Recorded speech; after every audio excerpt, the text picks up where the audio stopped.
শুভ সন্ধ্যা। আমরা পরমেশ্বর ভগবানকে স্মরণ করে আজকের অনুষ্ঠান আরম্ভ করব।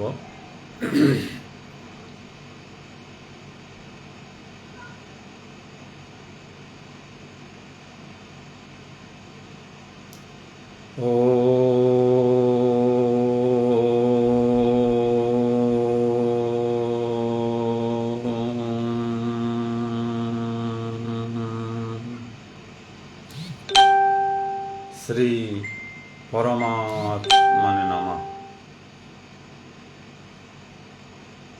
আজকের এই অনুষ্ঠানে উপস্থিত সবাইকে অনেক অনেক ধন্যবাদ, ভালোবাসা, শুভেচ্ছা এবং প্রণাম নিবেদন করছি। আজকের আলোচনা শুরু করার পূর্বে আমরা আমাদের স্বরূপ চিন্তন করব। আসুন আমরা মনে মনে বলি, আমি শক্তিশালী আত্মা, আমি শক্তিশালী আত্মা, আমি দেহ নই, মন নই, বুদ্ধি নই, আমি নিত্য শুদ্ধ বুদ্ধ মুক্ত আত্মা, আমি সচিৎ আনন্দময়।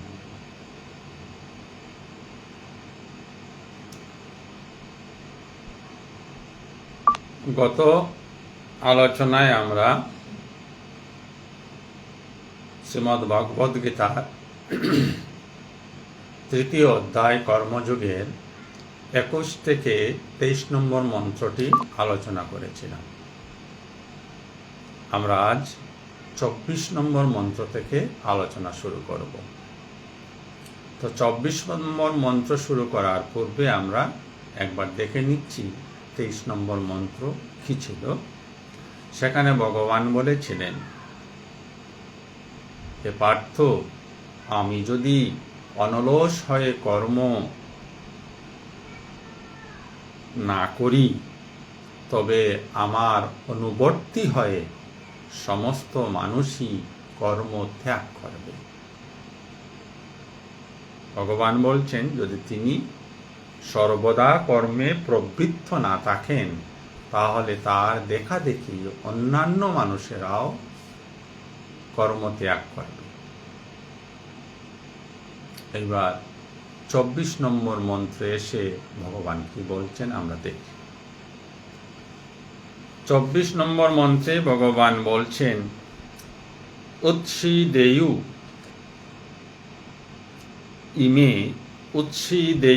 ইমে লোকান কুর্যাম কর্ম চেদহম শঙ্করস্য চ কর্তা সেম উপহন্যাম ইমা প্রজাহা। উৎসীদেয়ু মানে উচ্ছন্ন হওয়া, বিনষ্ট হয়ে যাওয়া, বিনাশ হয়ে যাওয়া। ভগবান বললেন, উৎসীদেয়ু ইমে মানে এই সমস্ত, লোকা, লোক মানে ভুবন, স্বর্গমত্ত পাতাল, ত্রিভুবন। বললেন এই ত্রিভুবন উচ্ছন্ন হয়ে যাবে। নকুর্যাম কর্ম চেদহৎ, যদি আমি শাস্ত্র বর্ণিত শাস্ত্রোক্ত কর্মগুলি না করি। শঙ্করস্য চ কর্তা স্যাম উপহন্যাম ইমা প্রজাহা। শঙ্করস্য অর্থাৎ বর্ণ শঙ্কর, সে বিষয়ে আমরা প্রথম অধ্যায় খুব বিশেষভাবে আলোচনা করেছিলাম। বর্ণ শঙ্কর হচ্ছে সনাতন ধর্মে বিবাহ আদি বর্ণের মধ্যে হতো। বর্ণ বলতে শূদ্র, বৈশ্য, ক্ষত্রিয় এবং ব্রাহ্মণ। ব্রাহ্মণে ব্রাহ্মণে বিবাহ, ক্ষত্রিয়ে ক্ষত্রিয়ে বিবাহ, বৈশ্যে বৈশ্যে বিবাহ, শূদ্র শূদ্রে বিবাহ। তার ফলে যে সন্তান জন্ম নেবে সে সেই বর্ণেরই হবে। আর যদি শূদ্র এবং বৈশ্যের মধ্যে বিবাহ কার্য হয় তাহলে যে সন্তান জন্ম নেবে সেই সন্তান না হবে বৈশ্য, না হবে শূদ্র, অন্য আরো কিছু একটা হয়ে যাবে। যে অন্য আরো কিছু একটা হয়ে যাওয়া তাকেই বলা হচ্ছে সংকরস্য, বর্ণ সংকর। তো ভগবান বললেন সংকরস্য চ কর্তা,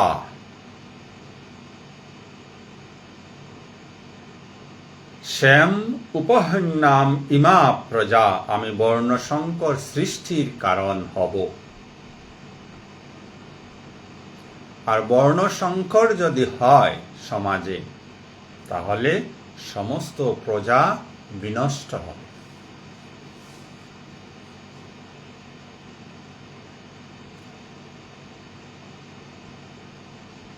প্রত্যেক মানুষ তার বর্ণ অনুসারে তার চরিত্র, তার স্বভাব, তার মানসিক পরিকাঠামো, মানসিক গুণাবলী আলাদা আলাদা হয়। তাই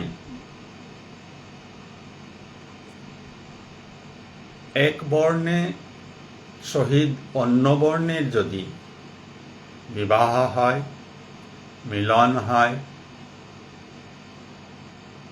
তার ফলে যে সন্তানের সৃষ্টি হবে সে সন্তান এক বিপরীত ধর্মী সন্তানের সৃষ্টি হবে, মিক্সচার হবে। মিক্সচার হলে পরে সে তার বর্ণজাতীয় স্বধর্ম পালন করতে পারবে না। স্বধর্ম পালন করতে হয়, স্বধর্মেরই যদি নিশ্চয়তা না থাকে তাহলে সে সেই ধর্মটাকে কিভাবে পালন করবে। ধর্ম অর্থে এখানে হিন্দু মুসলিম এই ধর্ম বলা হচ্ছে না। যেমন আমার কথা আমি বলছি, আপনার কথাও বলছি, আমরা প্রত্যেকেই জ্ঞানের দিক দিয়ে, কোন জ্ঞান? আধ্যাত্মিক জ্ঞানের দিক দিয়ে আমাদের মধ্যে পার্থক্য রয়েছে। যার আধ্যাত্মিক জ্ঞান যত কম তিনি শূদ্রে রয়েছেন, কিছু আধ্যাত্মিক জ্ঞান যার হয়েছে তিনি বৈশ্যে, তার অধিক পরিমাণে যার আধ্যাত্মিক জ্ঞান তিনি ক্ষত্রিয় বর্ণে রয়েছেন, এবং যিনি ব্রহ্মকে প্রাপ্ত হয়ে গেছেন তিনি ব্রাহ্মণ হয়ে গেছেন। গতানুগতিক ভাবধারায় বা সমাজ ধারায় যে বর্ণপ্রথা রয়েছে সে বর্ণপ্রথার কথা ভগবান কখনো বলেননি। ভগবান আধ্যাত্মিক জ্ঞানের উপর ভিত্তি করে বর্ণ তৈরি করেছিলেন। বর্তমান বা প্রাচীন লোক সমাজও ভগবানের ওই জ্ঞানভিত্তিক বর্ণ ব্যবস্থাকে পাল্টিয়ে দিয়ে জন্মভিত্তিক বর্ণ ব্যবস্থার প্রাধান্য দিয়ে ফেলেছে। তাই জগৎ বা হিন্দু সমাজে বা বৈদিক সনাতন ধর্মে বিভিন্ন সময়ে বর্ণজনিত সংকট দেখা দিয়েছে। তা আমাদের সকলের জানা আছে, ইতিহাস আমরা সবাই জানি। ব্রাহ্মণেরা, জন্মগত ব্রাহ্মণেরা তাদের নিচু স্তরীয় অর্থাৎ ক্ষত্রিয় বলুন, বৈশ্য বলুন, শূদ্র বলুন, তাদেরকে অবজ্ঞা করতেন, যার ফলে ভারতবর্ষে ধর্ম সংকট হয়েছিল। অনেক মানুষ যাদেরকে তথাকথিত সমাজ পণ্ডিতেরা ছোট বর্ণের বলে, নিম্ন বর্ণের বলে আখ্যায়িত করেছিলেন। জন্মসূত্রে তাদেরকে অনেক কষ্ট পেতে হয়েছে, অনেকে ধর্ম পর্যন্ত পরিত্যাগ করে অন্য ধর্মাবলম্বী হয়ে গেছে। তো সনাতন বৈদিক ধর্মের কলঙ্ক আমরা নিজেরাই আজও এই জন্মগত বর্ণ প্রথাকে আমরা প্রাধান্য দিচ্ছি। তাই আধ্যাত্মিক জ্ঞানের প্রয়োজন, গীতার জ্ঞানের প্রয়োজন। স্বার্থের নেশায় ভগবান প্রদত্ত জ্ঞানের ধারাকে আমরা নিজ নিজ স্বার্থ সিদ্ধির নিমিত্তে বর্ণপ্রথাকেই পাল্টে দিয়েছি। ভগবান বললেন শঙ্করস্য, ওই উঁচু জ্ঞানের ব্যক্তি যদি নিম্ন জ্ঞানের ব্যক্তির সঙ্গে বিবাহ পাশে আবদ্ধ হয় তাহলে একটা বৈষম্য হয়ে যাবে। যেমন ব্রাহ্মণ যিনি ব্রহ্মত্ব লাভ করেছেন, তিনি সর্বদা ঈশ্বরে তার মন যুক্ত হয়ে থাকবে। তিনি যদি শূদ্রকে বিয়ে করেন তাহলে শূদ্র যে তার ঈশ্বরে কোনো মন নেই, সে অন্ধকারে রয়েছে, সেই ইন্দ্রিয় তৃপ্তির জন্য কাজ করছে। তো একজন ব্রাহ্মণ এবং একজন শূদ্রের মধ্যে যে সন্তান সৃষ্টি হবে, সে সন্তানটি না হবে ব্রাহ্মণ, না হবে শূদ্র। একটা অদ্ভুত কিছু হয়ে যাবে। তাই ভগবান বললেন, এইভাবে যদি মানব বর্ণ অদ্ভুত কিছু হয়ে যায় তাহলে সম্পূর্ণ মানব সমাজ ধ্বংস হয়ে যাবে, বিনষ্ট হয়ে যাবে। তাই ভগবান শ্রীকৃষ্ণ বলছেন যে আমি অনলসভাবে কর্ম করে থাকি, আমি যদি কর্ম না করি তাহলে এই সমস্ত লোক উৎসন্নে যাবে, আমি বর্ণসংকরের কারণ হব, আর যার ফলে সমস্ত প্রজা নষ্ট হয়ে যাবে। এ তো ভগবানের কথা। ভগবান বললেন, আমরা এর থেকে কি শিক্ষা পাব? ভগবান সমস্ত জগৎ বাসীর উদ্দেশ্যে বললেন, তার মধ্যে আমিও রয়েছি, আপনিও রয়েছেন। আপনার একটা জগৎ রয়েছে, এটা ছোট্ট জগৎ, আপনার পরিবার। আপনি যদি পরিবারে থেকে কাজকর্ম না করেন, কর্মে প্রবৃত্ত না হন, তাহলে আপনার দেখা দেখি আপনার ছেলেমেয়েরা কি হবে? তারাও কাজ করবে না।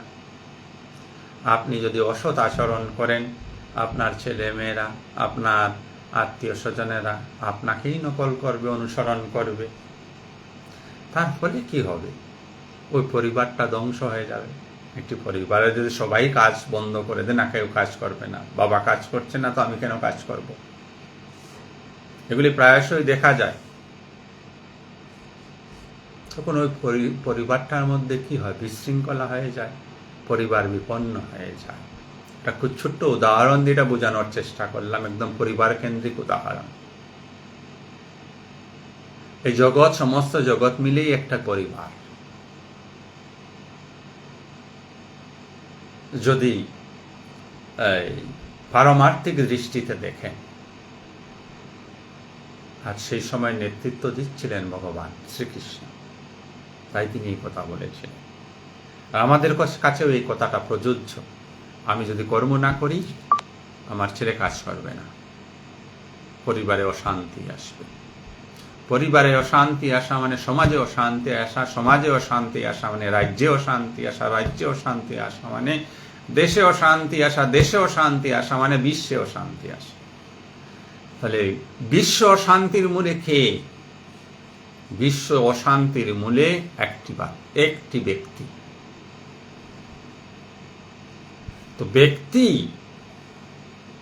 সে যে কোনো ধর্মাবলম্বী হোক, যে কোনো দেশভুক্ত হোক, যে কোনো সমাজভুক্ত হোক, ব্যক্তি সুন্দর হতে হবে, ব্যক্তি মন সুন্দর হতে হবে, ব্যক্তি আধ্যাত্মিক হতে হবে, ব্যক্তির মধ্যে স্পিরিচুয়ালিটি থাকতে হবে। একদিন একটা গল্প হয়তো বলেছিলাম, আবারও বলছি, যে কিভাবে মানুষের চেতনা অবনমিত হলে একটা সুন্দর কার্য বিনষ্ট হয়ে যায়। এক রাজা ছিলেন। তো আগেরকার দিনের রাজারা তাদের অদ্ভুত অদ্ভুত ধরনের ইচ্ছা। তো রাজা একদিন ইচ্ছা প্রকাশ করলেন যে একটি পুকুর খনন করবেন, আর সেই মতো তিনি মন্ত্রী মহাশয়কে আদেশও দিয়ে দিলেন। যথাসময়ে পুকুর খনন করা হলো। পুকুর রেডি, পুকুরে এখনো জল টল কিছু নেই, শুকনা দিনে পুকুর খনন হয়েছে। আবার রাজার অদ্ভুত এক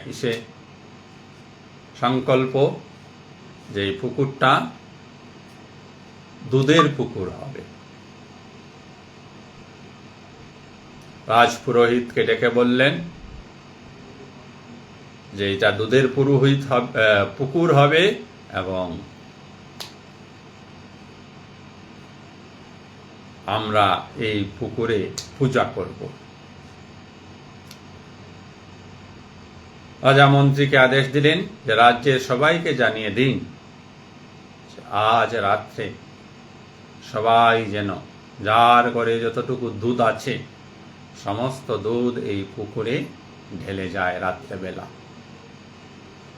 পরদিন প্রভাতে আমি ওই পুকুরে গিয়ে স্নান করে সূর্য পূজা করব। রাজার আদেশ, সেই আদেশ সমস্ত রাজ্যে পরিবেশন করা হলো।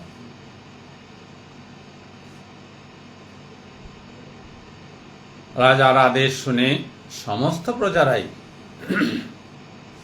নিজ নিজ ঘরের দুধ রাত্রেবেলা পুকুরে ডালার জন্য প্রস্তুত হল। এর মধ্যে একজনের চিন্তা এলো যে রাজ্যের মধ্যে এত লোক রয়েছে, ধরুন আমরা জাস্ট উদাহরণস্বরূপ ধরছি, ওই রাজ্যে 1 লক্ষ লোক ছিলেন।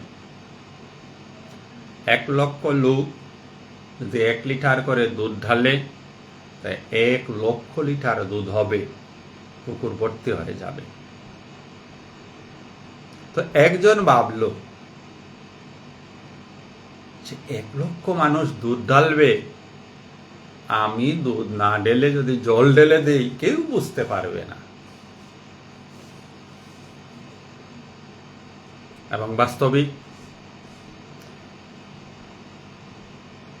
99,999 লিটার দুধ, আর তার মধ্যে 1 লিটার জল কেউ ধরতে পারবে না।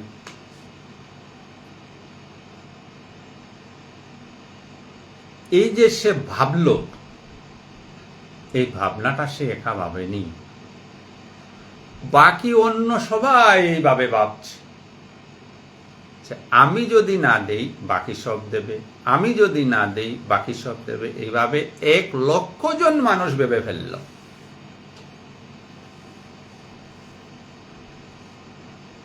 পরিণতি কি হলো? পরের দিন দুধের পুকুরের পরিবর্তে জলের পুকুর হলো।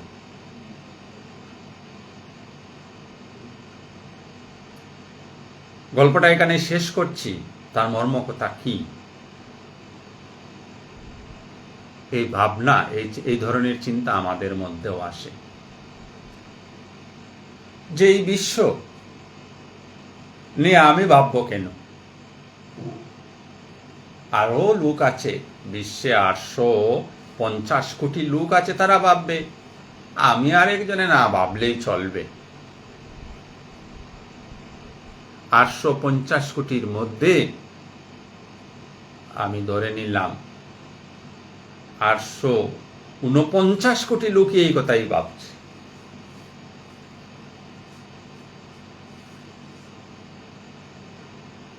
তো তারা জগতের কথা কেউ ভাবছে না, আমিও ভাবছি না, আপনিও ভাবছেন না। এইভাবে 849 কোটি লোক ভাবছে না। 1 কোটি লোক এই জন্য ছেড়ে দিলাম, এরা জগতের কথা ভাবেন, এরা সৃষ্টিকর্তায় বিশ্বাসী লোক, এরা জগতের কল্যাণ চান। দেখুন এই ভাবনা, এক জাতীয় ভাবনা দুধের পুকুরকে জলের পুকুর করে দিল। আপনি যা হৃদয়ে ভাবছেন সবাই এরকমই ভাবছে। আপনি হতাশ হবেন, আপনি অন্য কিছু ভাববেন না। আপনার মনে যে ভাবনা, সেই ভাবনাটা অন্য ভাবছে, অন্যটিকে এইভাবেই ভাবছে। ওই যে একটি লোক ভাবতে শুরু করেছে, বাকি 1 লাখ লোক ঠিক সমান তালে একই কথা ভাবছে। তো এই বিশ্ব কল্যাণ, জগৎ কল্যাণ, জগতের অশান্তি কিভাবে মিটবে? আপনাকে, আমাকে, সবাইকে শুদ্ধভাবে ভাবতে হবে, শুদ্ধ কর্ম করতে হবে। তবেই জগৎ, এই বিশ্ব ব্রহ্মাণ্ড জীবিত থাকবে। নতুবা বিশ্ব ব্রহ্মাণ্ডর অস্তিত্ব আশঙ্কায় থাকবে, যেমনটি আজ হয়ে আছে। কোন মুহূর্তে এই বিশ্ব সমাজ উড়ে যায় ঠিক নেই। দেশে দেশে যুদ্ধ, জাতিতে জাতিতে যুদ্ধ, ধর্মে ধর্মে যুদ্ধ, গ্রামে গ্রামে যুদ্ধ,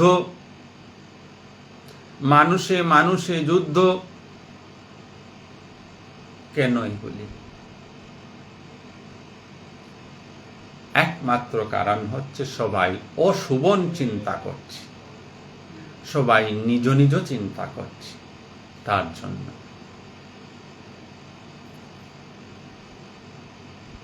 আজ যদি বিশ্ব ইতিহাসে যুদ্ধ, কত যুদ্ধ হয়েছে, যেখান থেকে ইতিহাস জানা যায়, সেই সময় থেকে শুরু করে, তাহলে কয়েক হাজার যুদ্ধ হয়ে গেছে।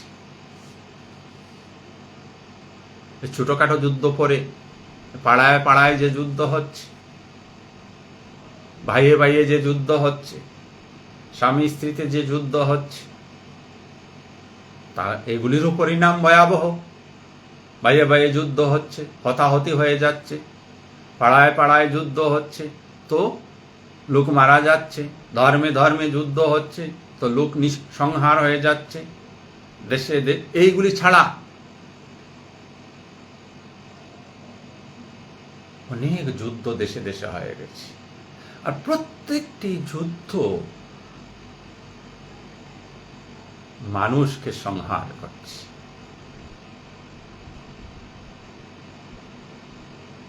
তার উৎস কোথায়? কোথা থেকে মানুষের মধ্যে এত ঘৃণা এসছে? যুদ্ধের কারণ হচ্ছে ঘৃণা, যুদ্ধের কারণ হচ্ছে অহংকার, যুদ্ধের কারণ হচ্ছে অপ্রেম, যুদ্ধের কারণ হচ্ছে অজ্ঞানতা। আমরা যে সৃষ্টির শ্রেষ্ঠ জীব, এই জ্ঞান আমাদের নেই। আর এই জ্ঞান নেই বলে আমরা অজ্ঞানী। আর এই অজ্ঞানতা থেকেই এই যুদ্ধের বিভীষিকা তৈরি হয়েছে। দুটা কুকুর যদি যুদ্ধ করে, লড়াই করে, তারা জানে না, তাদের জ্ঞানের বিকাশ নেই, তাই তারা যুদ্ধ করছে, লড়াই করছে। সব কুকুর ঝাঁপিয়ে পড়বে না, দুটা কুকুরই থাকবে। মানুষের মধ্যে কি হয়, বাকি মানুষরাও ঝাঁপিয়ে পড়ে। পাড়ায় পাড়ায় যুদ্ধ, হয়তো এই পাড়ার ছেলে ওই পাড়ার ছেলেটির মধ্যে কোনো ক্লেশ হয়েছে, ওই দুইটি ছেলেকে ধরে 2 পাড়া যুক্ত হয়ে গেল। আমার পাড়া, অহংকার, আমার পাড়ার ছেলেকে মারবি, অহংকার। ধর্মে ধর্মে যুদ্ধ। একটা মানুষ হিন্দু হতে পারে, একটা মানুষ মুসলিম হতে পারে, এরা মানুষ, ধর্ম পরে আসছে, এরা মানুষ, ঝগড়া হতেই পারে, বাস ওইখানে প্রাধান্য আমরা কি দেব? ধর্ম। হিন্দু ছেলে মুসলিমকে মেরে দিয়েছে, মুসলিমরা চলে আসবে হিন্দুদের মারতে, হিন্দুরা চলে যাবে মুসলিমদের মারতে, ভাইস ভার্সা। ইহুদি খ্রিস্টান ভাইস ভার্সা, খ্রিস্টান মুসলিম ভাইস ভার্সা হয়ে চলছে। অজ্ঞানতা, এর জন্য জগৎ সংসার বিপন্ন হচ্ছে। তাই এই মন্ত্রে ভগবান এই কথাই বললেন, বোঝানোর চেষ্টা করলেন যে আমাদের ভাবনার মধ্যে, চিন্তার মধ্যে যদি সামান্যতম ত্রুটি হয়, তার এফেক্ট করোনা ভাইরাসের মতো।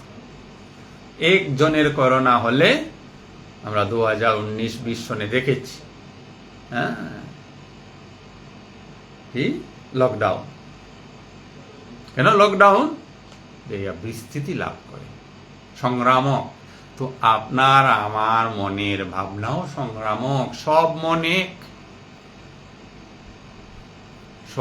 এক। তার উদাহরণ এই, পূর্ণিমার আকাশের চাঁদকে দেখলে আপনি তৃপ্ত হন, আনন্দ পান। পৃথিবীর যে কোনো মানুষ আনন্দ পায়। ফুল দেখলে আপনার ভালো লাগে, আপনার মনে ভালো লাগে, পৃথিবীর সব মানুষের ভালো লাগে। এই উদাহরণগুলি বুঝিয়ে দিচ্ছে বিশ্বের 850 কোটি মানুষের মনে। তাই আপনি যা ভাবছেন, আমেরিকা বসে ওই লোকটিও তাই ভাবছে। জগৎ কল্যাণ দিয়ে আমি কি করব? আমি কিছু করতে পারি না, আমার করার কিছু প্রয়োজন নেই, কিচ্ছু করার প্রয়োজন নেই। আমি বলছি না হাতে কলমে আপনাকে কিছু করতে হবে, কিছু করার প্রয়োজন নেই। শুধু জগতের কল্যাণের জন্য শুভ চিন্তা মনে ধরে রাখুন। জগতের কল্যাণ হোক, সকাল সন্ধ্যা অন্তত এই কথাটা উচ্চারণ করুন, জগতের কল্যাণ হোক। আপনার এই কথা থেকে যে ভাইব্রেশন তৈরি হবে, ওই ভাইব্রেশনই অন্য মনকে ক্যাচ করবে, ধরবে। আর এমনি করেই এই জগৎ শৃঙ্খলিত হয়ে যাবে সুন্দর ভাইব্রেশনের দ্বারা। ওই যে 1 কোটি লোককে বাদ দিয়েছিলাম, এরা এই জগৎ কল্যাণের কথা ভাবছেন বলে আপনি আমি মাঝে মধ্যে কিছু ভাবতে পারি। এরাই আসলে, সে যে কোনো ধর্মাবলম্বী হতে পারে, যে কোনো দেশের নাগরিক হতে পারে, ওরাই এই জগৎকে এখনো বাঁচিয়ে রেখেছেন। নতুবা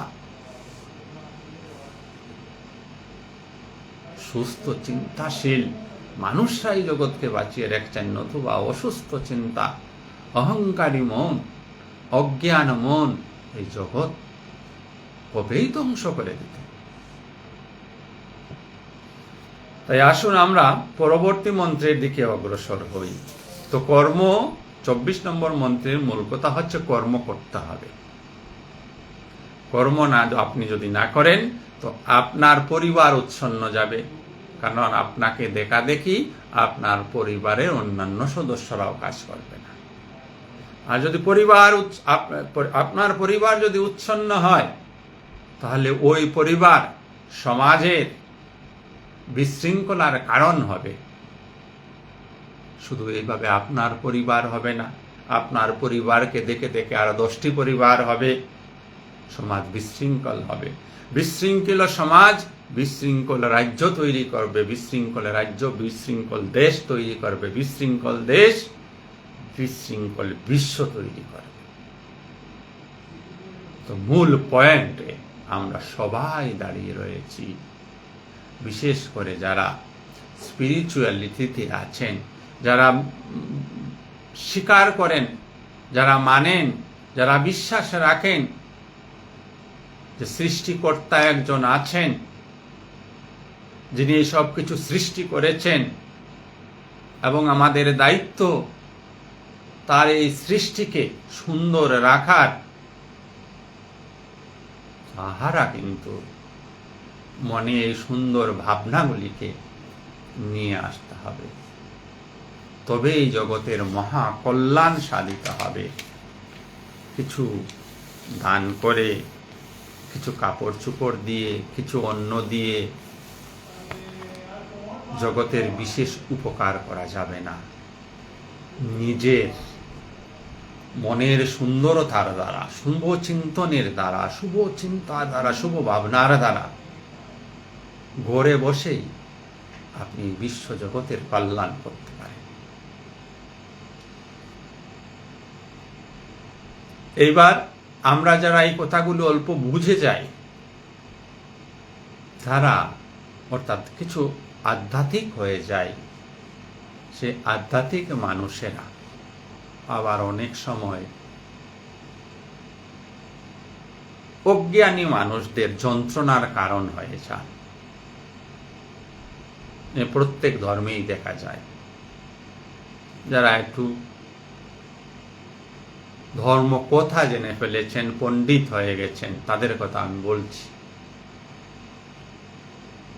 যিনি সত্যিকারে সে পরমাত্মাকে বুঝেছেন, তারা তো আলাদা। তার নিচু স্তরে যারা রয়েছেন, কিছু গীতা, ভাগবত, কুরআন, বাইবেল এগুলি পড়ে ফেলেছেন, কিছু ধর্মকথা বুঝে ফেলেছেন, ওই তাদের কথা বলতে গিয়ে ভগবান বলছেন, শক্তা কর্মণি ও বিদ্ধাংশ যথা কুর্বন্তি ভারত কুর্যাৎ বিদ্যান তথা অশক্তঃ চিকীর্ষু লোকো সংগ্রহম।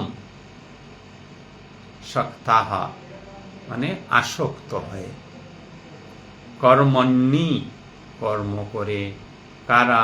অবিদ্যাংশ অবিদ্যানী লোকেরা, অবিদ্যানী অজ্ঞানী মানুষেরা আসক্তি বা আসক্ত হয়ে কর্ম করেন। আর ভগবান বলেছিলেন অনাসক্ত হয়ে কর্ম করতে। অজ্ঞানী মানুষরা যেহেতু তারা ধর্মজগতে প্রবেশ করতে চায় না, তারা তাদের এই দেহের সুখ স্বাচ্ছন্দ্যকেই জীবনের চরম বা পরম উদ্দেশ্য মেনে নিয়েছে। ঈশ্বর কি, এই জগৎ কি, আমি কে, এই প্রশ্নগুলির উত্তর যারা জানতে চান না, জানার চেষ্টাও করেন না, তারাই অজ্ঞানী। সেই অজ্ঞানী মানুষরা সর্বদা আসক্ত হয়ে কর্ম করেন। জ্ঞানী এবং তথাকথিত জ্ঞানী, আমি তথাকথিত জ্ঞানীর কথা বলছি এখানে, কুর্যাৎ বিদ্যান, কুর্যাৎ বিদ্যান, বিদ্যান কিন্তু কর্ম করবেন বা জ্ঞানী কর্ম করবেন। কিভাবে? অশক্তঃ অনাসক্ত হয়। চিকীর্ষু লোক সংগ্রহম, জনশিক্ষার জন্য, লোকশিক্ষার জন্য। এই জগৎ বা আপনার সমাজে, আপনার পাড়ায়, বেশি দূরে যেতে হবে না, আপনার পাড়ায় দেখবেন বা আপনার পরিবারে দেখেন,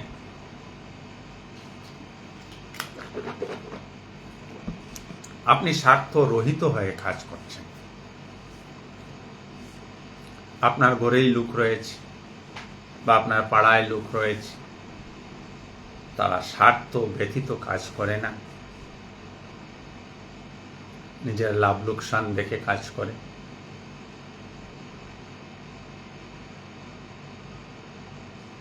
আপনি স্বার্থ রহিত হয়ে কাজ করছেন, কারণ আপনার মধ্যে এই আধ্যাত্মিক বিকাশ ঘটেছে, এই ধর্মীয় বিকাশ হয়েছে। আপনি অনেক দিন যাবৎ শাস্ত্রের সঙ্গে যুক্ত হয়ে আছেন, সৎসঙ্গে যুক্ত হয়ে আছেন, শাস্ত্রের গূঢ় রহস্য বোঝার চেষ্টা করছেন, তাই আপনার মন ধীরে ধীরে শুদ্ধ হয়েছে। শুদ্ধ মন অনাসক্ত হয়ে কর্ম করে। তো আপনি অনাসক্ত হয়ে কর্ম করছেন, কিন্তু আপনার পাশাপাশি সবাই আসক্ত হয়ে কর্ম করছে। সেক্ষেত্রে আপনি কিন্তু ওই অজ্ঞানী মানুষটাকে, অর্থাৎ যে আসক্ত হয়ে কর্ম করছে, ব্যক্তি স্বার্থে যে কর্ম করছে, তাকে বিরক্ত করতে পারবেন না। যদি বিরক্ত করেন বা তাকে এইসব করা থেকে প্রতিহত বা প্রতিকার করার চেষ্টা করেন, তবে ভুল করে ফেলবেন। জগতে যেমন আছে তেমনি চলতে দিন। জগৎকে এইভাবে পরিবর্তন করতে পারবেন না। এইভাবে যদি জগৎ পরিবর্তন করা যেত, তাহলে এত আইন কানুন রয়েছে, এত পুলিশ প্রশাসন রয়েছে, সে জেলা স্তরে হোক, রাজ্য স্তরে হোক, দেশের স্তরে হোক, বিশ্ব স্তরে হোক, রয়েছে। কিন্তু এই আইন কানুন, পুলিশ প্রশাসন সমাজে বিশৃঙ্খলা দূর করতে পারছে না, পারবেও না। তার কারণে একটি মাত্র কারণ, মানুষকে আধ্যাত্মিক জ্ঞান দেওয়া হচ্ছে না, মানুষকে ভৌতিক জ্ঞান দেওয়া হচ্ছে। ভৌতিক যত বেশি মানুষ জ্ঞান প্রাপ্ত হবে, তত বেশি মানুষ উচ্ছৃঙ্খল হবে। ভৌতিক সুখ লাভের আশা থাকবে, সবাই কম্পিটিশনে থাকবে, সবাই দৌড়াবে। আর যেখানে কম্পিটিশন বেশি হবে, সেখানে মারামারি হানাহানি বেশি হবে, নিশ্চিত কথা। আধ্যাত্মিক জ্ঞান কম। যত বেশি আধ্যাত্মিকভাবে মানুষ জ্ঞানবান হবে, ততই সমাজে শান্তি চলে আসবে। তাই বলা হলো, প্রতিকার কিছু করতে যাবেন না, যেমনটি হচ্ছে তেমন হতে দিন। আপনি নিজে ওই যে হয়ে চলছে তার সঙ্গে গা ভাসিয়ে দেবেন না, যেহেতু আপনি অনুভব করেছেন, যেহেতু আপনি জেনেছেন যে জগৎ কল্যাণ আপনার উপর নির্ভরশীল, আপনার আচরণে, আপনার চিন্তনে, আপনার ব্যবহারে, আপনার কর্মে আপনি এইগুলি করে যান। অজ্ঞানী মানুষ, ব্যক্তি স্বার্থে অন্ধ মানুষ আপনাকে প্রতিহত করার চেষ্টা করবে, তবু আপনি আপনার কাজ করে যান। অন্যরা কিভাবে কাজ করছে, অজ্ঞানীরা কিভাবে কাজ করছে, তার প্রতি নজর না দিয়ে আপনি আপনার মতো করে কাজ করে যান। তাতে কষ্ট হবে, তবে অন্য লোক শিক্ষা পাওয়ার সম্ভাবনা বেশি। সাধারণ প্রবণতা সমাজে কি দেখা যায়, কেউ সমাজের কাজ করে না, আমি কেন করব?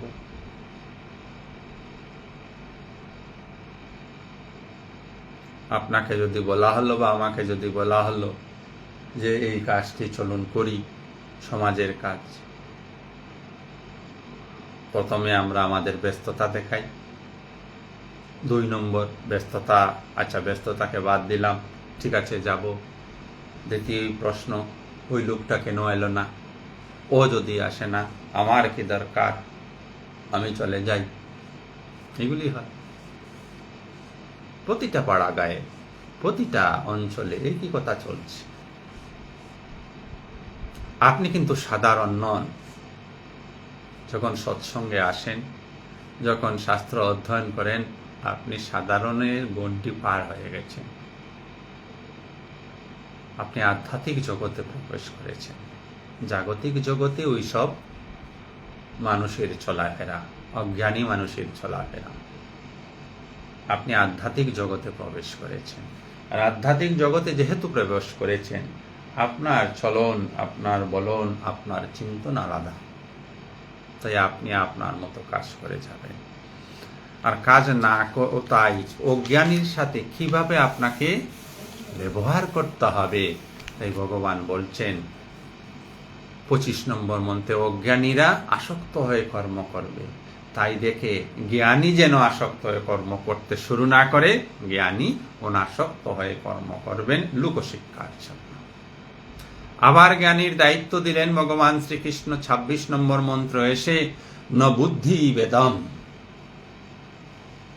জনয়েত অজ্ঞানম কর্ম সঙ্গিনাম জুষয়েত সর্বকর্মাণি বিদ্যান যুক্ত সমাচরণ। খুব সুন্দর কথা ভগবান বললেন, ন বুদ্ধি ভেদম, ওই বুদ্ধি যেন ভ্রষ্ট না হয়। কার? জ্ঞানীর।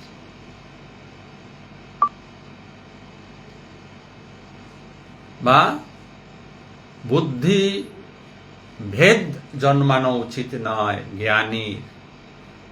অজ্ঞানীদের অশক্ত হয়ে আসক্তযুক্ত কর্ম দেখেও যে ওরা অজ্ঞানী আমি জ্ঞানী, এই বিভেদ যেন তৈরি না হয়, জ্ঞানী তৈরি না করেন। অজ্ঞানী তৈরি করবেই, আর অজ্ঞানী জানেই না আপনি অনাসক্ত হয়ে কাজ করছেন কিনা। কারণ অজ্ঞানী জানে সে তার স্বার্থের জন্য কাজ করছে, তাই তার চোখে প্রতিটা মানুষ স্বার্থের জন্য কাজ করছে। একজন অনাসক্ত মানুষ সে কখনো এই অজ্ঞানীদের বোঝাতে সক্ষম হবে না, চিৎকার করে বললেও সক্ষম হবে না যে আমি অনাসক্ত হয়ে কাজ করছি, বোঝালে সম্ভব হবে না। প্রত্যেকেই ভাববে যে এই লোকটারও কিছু আছে। আপনি কোনো সংগঠনের সঙ্গে যদি যুক্ত থাকেন তাহলে তার নিদর্শন খুব ভালো পাবেন। সংগঠন মানুষ কেন করে? মানুষের উপকারের জন্য না। অধিকাংশ ক্ষেত্রে যারা সংগঠন করেন তারা নিজেদের কল্যাণ করছে। ব্যতিক্রম রয়েছে। আর যত রাজনৈতিক দল, যত সংগঠন, সব এই যে ভারতের ইলেকশন হয়ে গেল, কোনো দল সংখ্যাগরিষ্ঠতা পায়নি, তো সব দলের কি এখন আকাঙ্ক্ষা আমি মন্ত্রী হব? মন্ত্রী হওয়ার আকাঙ্ক্ষা, সমাজ সেবার আকাঙ্ক্ষা নয়, মন্ত্রী হওয়ার আকাঙ্ক্ষা, অর্থ উপার্জন করার আকাঙ্ক্ষা। ঠিক এইভাবে সামাজিক সংগঠন যেগুলি আছে, ক্লাব টাব ইত্যাদি যেগুলি আছে, সেখানেও সেই একই রীতি বা নিয়ম প্রযোজ্য হয়ে আছে। কোনো এক সংগঠনে আপনি হয়তো যুক্ত হয়ে আছেন, দেখবেন ওইখানে কয়েকজন আছে যে ওই সংগঠন থেকে কিভাবে কিছু অর্থ উপার্জন করা যায়, কিছু লোক আছে কিভাবে নিজের নাম যশ বাড়ানো যায়। আপনি হয়তো নাম যশের জন্য গেলেন না, অর্থের জন্য গেলেন না, তো আপনি ওইখানে আছেন, বাকি সবাই কিন্তু ভাবছে আপনাকে এ বেটাও নাম যশ চায়, এ বেটাও অর্থ চায়।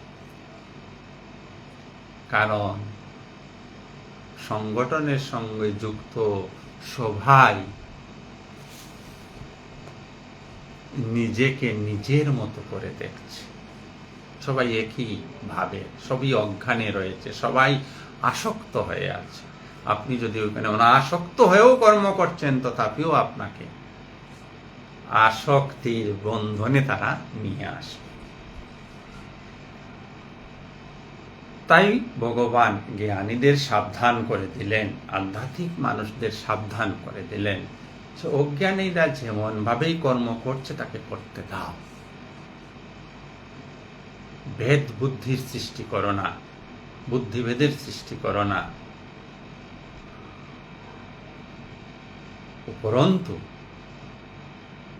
জ্ঞানী হিসাবে, বিদ্বান হিসাবে জ্ঞানবান হিসাবে তুমি তোমার কর্ম অনাসক্তভাবে করে যাও।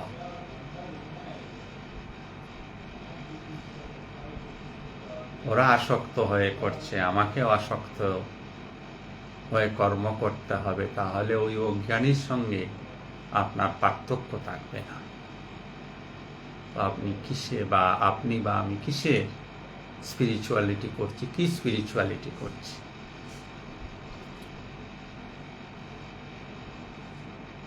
যদি অজ্ঞানীর ব্যবহার আমাকে প্রলোভিত করে ফেলে, তাহলে নিশ্চয় বুঝতে হবে আমি এখনো অন্ধকারে রয়েছি, অজ্ঞানে রয়েছি, লোক দেখানোর জন্য ধর্ম করছি, আধ্যাত্মিকতা করছি।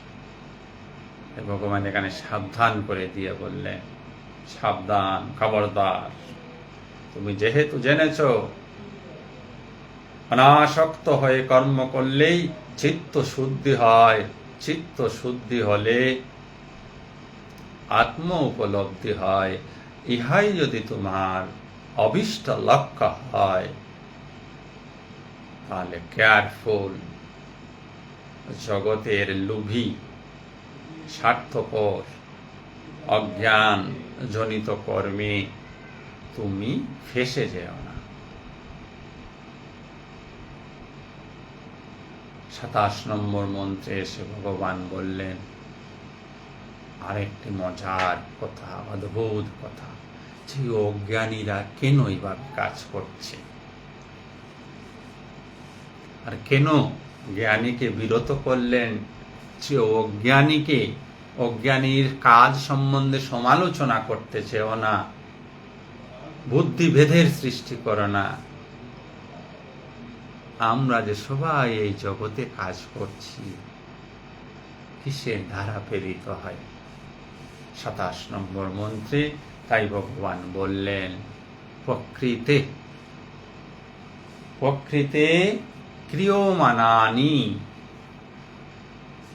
গুণৈঃ কর্মাণি সর্বশঃ অহংকার বিমূঢ় আত্মা কর্তা অহম ইতি মন্যতে। প্রকৃতি মানে প্রকৃতি, প্রকৃতি মানেই 3টা গুণ বিশিষ্ট, 17তম গুণ বিশিষ্ট। ক্রিয়মানানি, ক্রিয়মান, গুণৈঃ, এই বিশ্ব প্রকৃতিতে প্রকৃতির গুণগুলি ক্রিয়াশীল হয়ে আছে। কর্মাণি সর্বশ, সমস্ত কর্মের মধ্যে। একটি পিঁপড়াও যদি কাজ করছে, সেও প্রকৃতির জাত গুণের দ্বারা প্রভাবিত হয়ে কাজ করছে। একটি হাতিও যদি কাজ করছে, সেও প্রকৃতিজাত গুণের দ্বারা প্রভাবিত হয়ে কাজ করছে। একটি মানুষ যদি কাজ করছে, সেও প্রকৃতিজাত গুণের দ্বারা প্রভাবিত হয়ে কাজ করছে। জীব জন্তু গাছপালা অর্থাৎ চেতন যা কিছু রয়েছে, সবাই প্রকৃতিজাত গুণের দ্বারা প্রভাবিত হয়ে কাজ করছে। প্রকৃতির 3টি গুণ, সত, রজ, তম। একমাত্র মানুষের কাছে এই 3 গুণের ভেদাভেদ আছে, জ্ঞান আছে। বাকি পৃথিবীর অন্য কোনো প্রাণীর মধ্যে 3 গুণ নেই, 3 গুণের জ্ঞান নেই। অথচ আছে। তো প্রাণীদের, মানুষ ছাড়া অন্য প্রাণীদের কি গুণ? তম। তম মানে অন্ধকার, অন্ধকার মানে অজ্ঞান, অজ্ঞান মানে নিজেদের দেহ বুদ্ধিতে অবস্থান। আমি কে? উত্তর, আমি এই দেহ।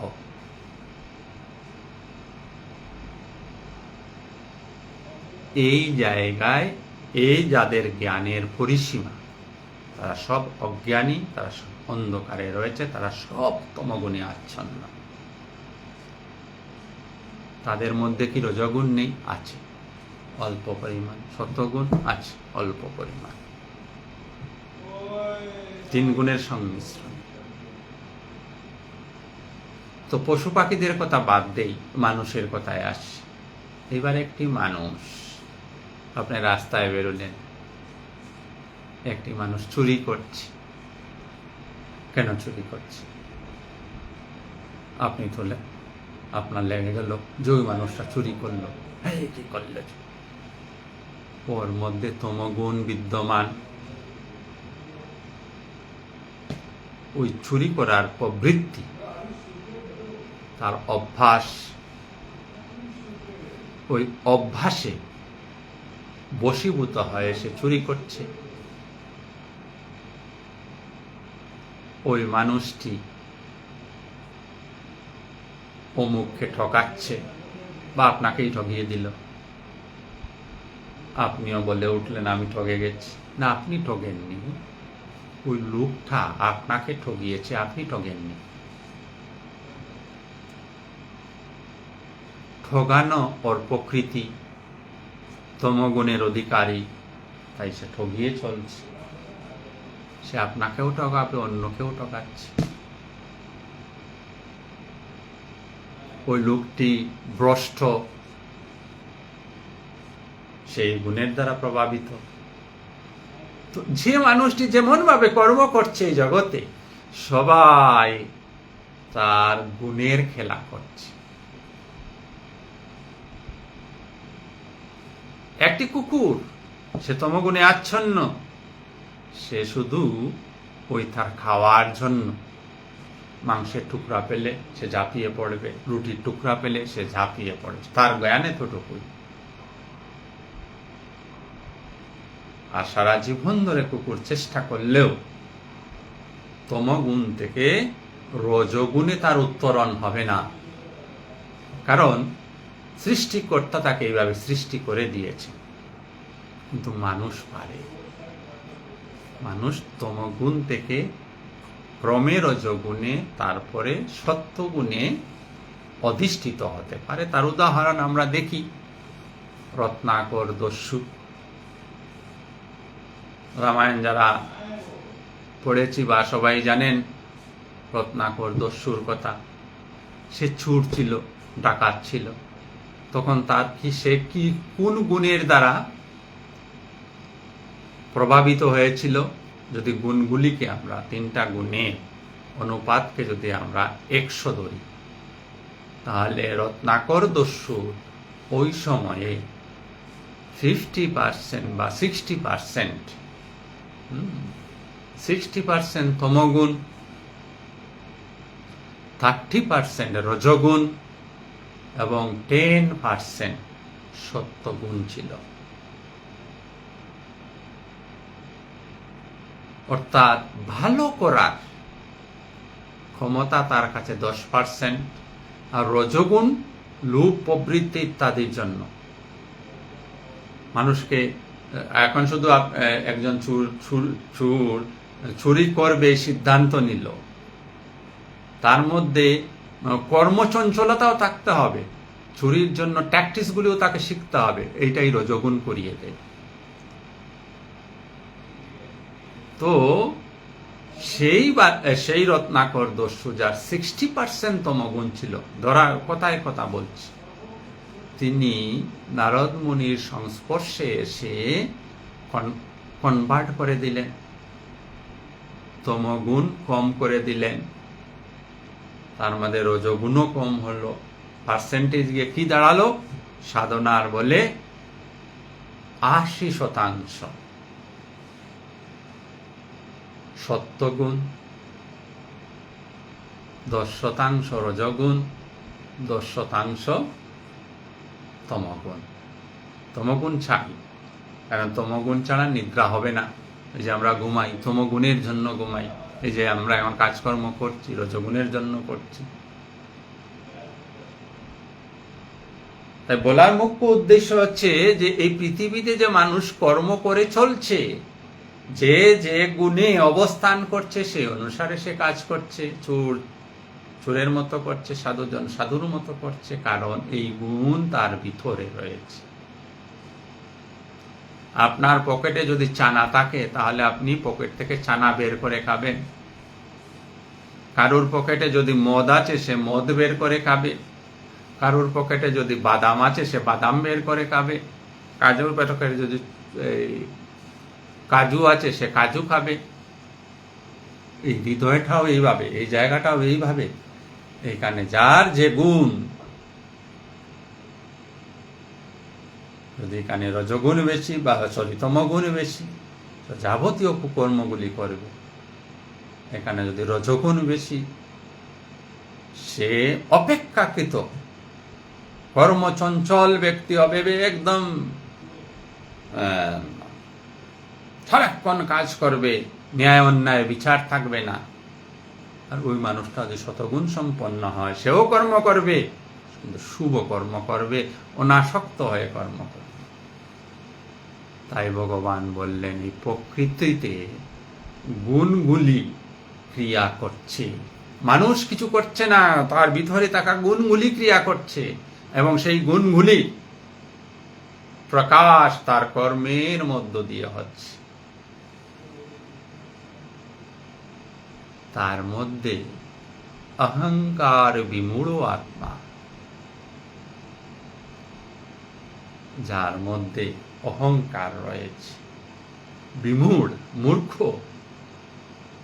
আত্মা মানে মন, মূর্খ মনোযুক্ত অহংকারী আত্মা কি মনে করছে, কর্তা অহম ইতি মন্যতে, সে নিজেকে মনে করছে যে সে নিজেই করছে। এই লাইনটার উদাহরণ শুধু দিয়ে আজকের অনুষ্ঠান সমাপ্ত করব। এই যে আমরা এটা অনুষ্ঠান করছি, এই যে আমি এখন কিছু বলছি, আপনারা শুনছেন, আমি যদি ভাবতে শুরু করি যে আমি করছি, এটা অহংকার হয়ে যাবে। আমি কিছু করছি না, আমার ভিতরে প্রকৃতিজাত যে গুণ, সেই গুণ কথা বলছে, সেই গুণকে পরমাত্মা ব্যবহার করছে, ব্যবহার করে আমার মুখ দিয়ে শব্দগুলোকে বের করে দিচ্ছেন। I have no credit. আর যদি এখানে আমি ক্রেডিট নেই, তাহলে আমি কর্তা হয়ে গেলাম। আমার ওই জ্ঞানই থাকলো না, প্রকৃতি তার গুণ অনুসারে কর্ম করে। কখনো নিজেকে কর্তা ভাববেন না। সবাইকে অনেক অনেক ধন্যবাদ জানিয়ে আজকের অনুষ্ঠান আমরা এখানেই শেষ করব। আপনাদের কীরকম এই অনুষ্ঠান শুনে কীরকম বোধ হয় তা কিছু আমাকে কমেন্টসে জানালে আমি নিতান্তই সুখী হব, এবং নিজেকে আরও পরিবর্তন করার, যদি কোনো ভুল ত্রুটি থাকে, ভুল ত্রুটিগুলি ধরিয়ে দেবেন, আমি নিজেকে পরিবর্তন করার চেষ্টা করব। ওম শ্রীরামকৃষ্ণার্পণম অস্তু। আপনাদের সকলের হৃদয়ের অন্তরস্থ আত্মাকে আমার প্রণাম নিবেদন করে আজকের অনুষ্ঠান এখানেই সমাপ্ত করছি। শুভরাত্রি। সবাই ভালো থাকুন, সুস্থ থাকুন, আনন্দে থাকুন।